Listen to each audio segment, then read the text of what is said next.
नमस्कार। जय हिंद साथियों।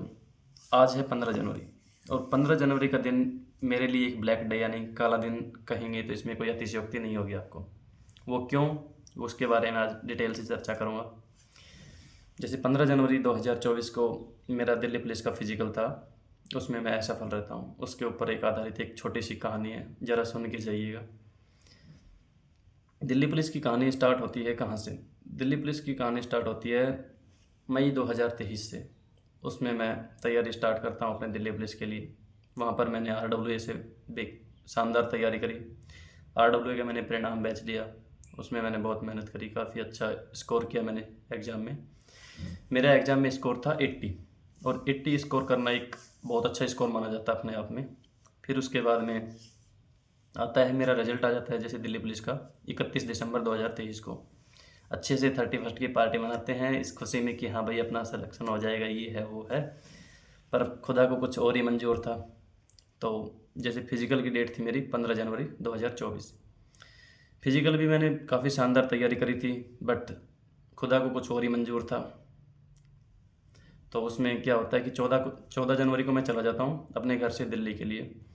तो वहाँ पर मैं अच्छे से रूम वूम लेके रहता हूँ और खाना पीना खा के सो जाता हूँ। सुबह उठ के ग्राउंड पर पहुँचता हूँ वजीराबाद में।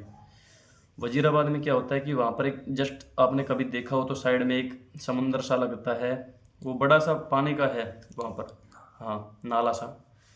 वहाँ पर रोड के किनारे ही है। मैं सोच रहा कि भाई थोड़ा फ्रेश हो लिया जाए या साइड में जाके टॉयलेट वगैरह कर लिया जाए। तो मैं ज़रा सा नीचे उतर के जाता हूँ। उसमें जाते ही मेरा जैसे ही पैर स्लिप होता है और मैं नाले के अंदर समा जाता हूँ। इतना समाने के बाद आप 15 जनवरी के टाइम पर सर्दी के माहौल में आप सुबह के टाइम में 6 बजे ठंडे पानी में अगर नहा लेते हो तो सोच लो क्या होगा। फिर मैंने भी यही सोचा कि भाई अब तो कुछ नहीं होने वाला तेरा, तू बर्बाद हो गया, ये है वो है। तो मैं बाहर निकल के आता हूँ। मेरे पापा जी थे वहीं पर ही। तो पापा जी को मैंने बताया कि भाई पापा ये बात हो गई। तो पापा ने भी एक बार तो सोचा कि भाई अब क्या करेगा, ये है वो, पर फिर भी उन्होंने हिम्मत बनाई कि कोई दिक्कत नहीं, तू कर सकता है। क्योंकि उनको पता है कि मैंने अभी तक भी जितने भी फिजिकल किए मैं सभी में लगभग सफल रहा हूँ। आर्मी को अगर छोड़ दिया जाए तो आर्मी में बस मैंने एक बार रेस क्लियर की है, उसके अलावा मेरे से रेस नहीं होती थी, मैं रह जाता था किसी कारणवश से, वो बात अलग है। फिर पर फिर भी चलो पापा ने हिम्मत बनाई कि भाई तू जा अंदर, कोई दिक्कत नहीं है, मैं बैठा हूँ, कर देगा तू, इतना विश्वास दिला दी। पर फिर मैंने बोला कि हाँ भाई मैं कर दूँगा। जैसे ही मैं अंदर एंट्री करता हूँ तो मेरा स्टार्टिंग में नंबर आ जाता है। पहले दूसरे बैच में मेरा ग्राउंड नंबर 4 में फिजिकल था। तो मैंने जोश जोश में अच्छे से बढ़िया तरीके से रेस मारी और मैंने 5:45 में रेस निकाल दी। तो फिर उसके बाद मेरा कॉन्फिडेंस हाई हो जाता है कि हाँ भैया तो तू कर ही देगा, तू कर ही देगा। पर जैसे ही रेस कंप्लीट होती है तो मतलब ठंडा शरीर फिर गर्म हो जाता है, तो मतलब बॉडी ऐसे लूज हो जाती है कि बस पैर नहीं उठ रहे थे मेरे से। पर फिर भी मैंने जोश जोश में लॉन्ग जंप में, फिर मेरा लॉन्ग जंप होना था। फिर मैंने लॉन्ग जंप किया ना, तो मतलब कि ऐसे पैर नहीं उठ रहे मेरे कि मैं क्लियर नहीं कर पा रहा उसको। वैसे मेरी काफ़ी अच्छी प्रैक्टिस थी बट मेरे से नहीं हुआ लॉन्ग जंप, तो इस कारण से मैं लॉन्ग जंप में बाहर हो जाता हूँ और मेरे को हार का सामना करना पड़ता है। असफल होकर के मैं वापस से बाहर निकलता हूँ। बाहर होकर के पापा बैठे रहते हैं बाहर, मायूस चेहरा मेरा देखते हैं, मैं पापा का मायूस चेहरा देखता हूँ।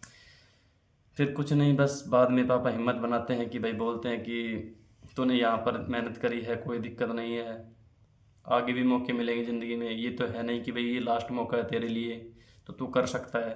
ऐसे हिम्मत बनाई। फिर हम घर आ जाते हैं मैं पापा। फिर घर आने के बाद एक तो दिन माहौल ऐसा ही रहता है कि भाई अब तू क्या करेगा क्या नहीं, कोई भर्ती भी नहीं है नज़दीक। पर फिर मैंने उनको बताया कि भाई अभी यूपी पुलिस में मेरे पास मौका है, मैंने फॉर्म लगाया हुआ है और फिर जीडी में भी आने वाला है, तो मैं करूँगा पापा। तो उन्होंने भी मेरी हिम्मत बनाई कि बोल तू कोई दिक्कत नहीं, तू कर, जो भी पैसे खर्चा लगता है हम लगाएंगे, तू बस मेहनत कर। फिर उन्होंने मेरे को बाहर भेज दिया, मैं तैयारी करने के लिए चला गया। फिर मैंने यूपी पुलिस की एक शानदार तैयारी करी 1 डेढ़ महीने तक जम के। फिर बाद में उसमें भी मैंने अच्छा स्कोर किया। वहाँ पर मैं गया एग्ज़ाम देने। तो मेरा 18 फरवरी को था यूपी पुलिस का एग्ज़ाम। तो उसमें सेकंड शिफ्ट में मैंने एग्ज़ाम दिया, बहुत शानदार एग्ज़ाम गया मेरा। तो उसमें मेरा स्कोर मैंने आकर के देखा तो लगभग 240 242 के समथिंग अराउंड बन रहा था। तो मैं सोचा कि भाई काफ़ी अच्छा स्कोर हुआ है। फिर मैंने घर वालों को बताया कि पापा मेरा इतना स्कोर आ रहा है, इसमें हो जाएगा मेरा, आप चिंता मत करो। तो बोलते हैं ठीक है भाई हो जाएगा तो अच्छी बात है। तो फिर 18 को मेरा यूपी पुलिस का था, उसके बाद में जस्ट ही मेरा जीडी का भी आ जाता भैया। जीडी का मेरा 21 फरवरी को था। 21 फरवरी को बहादुरगढ़ में एग्ज़ाम था, मैं वो देने और जाता हूँ कि भाई ये भी दिया जाए, एग्ज़ाम तो देंगे सभी, इसमें होता या नहीं होता वो बात की बात है। तो फिर मैं जीडी का देने गया, तो मेरा जीडी का भी शानदार एग्ज़ाम जाता है। उसमें मैंने 155 स्कोर किया भाई। तो उस टाइम तो पता नहीं था कि भाई इतना स्कोर हो जाएगा, बट मेरे को ऐसा लग रहा था कि एग्ज़ाम अच्छा गया अपना। फिर मैंने ये बोला कि भाई अच्छा एग्ज़ाम गया है मेरा, तो मैं एग्ज़ाम दे के फ्री होके अपने घर ही आ जाता हूँ। फिर मैं घर पर रहता हूँ और अपनी फ़िज़िकल की तैयारी करता हूँ, क्योंकि मेरे को फिर से एक बार हार का सामना नहीं करना था। फिर से मेरे को हार का सामना नहीं करना था, तो इस वजह से मैंने अपनी रेस को कंटिन्यू रखा। काफ़ी लंबे समय तक मेहनत करी, क्योंकि गवर्नमेंट ने हमें काफ़ी इंतज़ार करवाया। और काफ़ी इंतज़ार क्या करवाया कि भाई ये लगा लो आप 8-10 महीने के इंतज़ार के बाद में कुछ हुआ है। क्योंकि फ़िज़िकल मेरा था SSC-GD का अक्टूबर में, 4 अक्टूबर को। तो 4 अक्टूबर को मैंने फ़िज़िकल क्लियर किया, 5 को मैंने मेडिकल क्लियर किया। उसके बाद में फिर ऐसा लगने लग गया था कि हाँ भाई अब तो तू सेलेक्टेड हो ही गया। तो हम बट ये होता है कि जब तक फाइनल नहीं हो जाता तो अपने आप को ये नहीं लगता है कि हाँ भाई तेरा होगा नहीं होगा, बट ऐसा लग रहा था कि हो जाएगा। तो फिर भी ऐसे इंतज़ार करते करते काफ़ी दिन बीत गए, फिर रिज़ल्ट आता है तो और एक मतलब सफल हो जाता हूँ मैं। आज आपके सामने सफलता की ये कहानी बता रहा हूँ।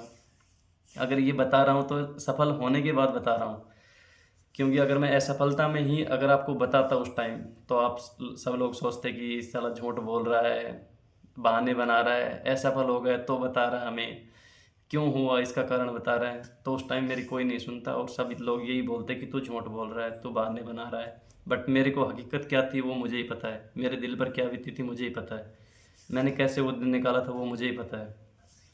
बट अब अगर आज सफल हुआ हूँ भगवान की दया से, तो मैं अब आप सब लोगों को यही बताना चाह रहा हूँ कि भाइयों ज़िंदगी में बुरे दिन ज़रूर आते हैं, पर अच्छे दिन भी ज़रूर आते हैं। देने वाला वो भगवान है, वो देता सबको है। अब मेरा यूपी पुलिस में भी दोबारा से मैं एग्ज़ाम दे के आया था ना, उसमें मेरा वो भी क्लियर है, बट मैं डॉक्यूमेंट्स वेरिफिकेशन के लिए नहीं गया, क्योंकि क्यों सीट ख़राब करी जाए बिना मतलब में, मेरे को करना नहीं था वो। और इसके अलावा मेरा एक CRPF ड्राइवर में है, उसका भी ज्वाइनिंग लेटर आ गया है।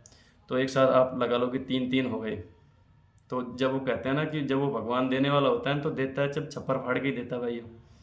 तो मैं आपसे ये कहता हूँ कि आपकी ज़िंदगी में भी ऐसा कोई दिन आया होगा, या कभी आ भी जाए गलती से, भगवान ना करे ऐसा आए मेरे जैसा। तो मैं यही कहना चाहूँगा कि अपना मतलब मोरल डाउन मत करना, कॉन्फिडेंस सदा हाई रखना और कोशिश करते रहिए। कोशिश करने वालों की हार नहीं होती है। वो मेरे पापा मुझे कहा करते थे कि बार बार कहते थे कि नन्ही सी चींटी दाना लेकर दीवारों पर चढ़ती है, 100 बार फिसलती है, लेकिन कोशिश करने वालों की कभी हार नहीं होती है।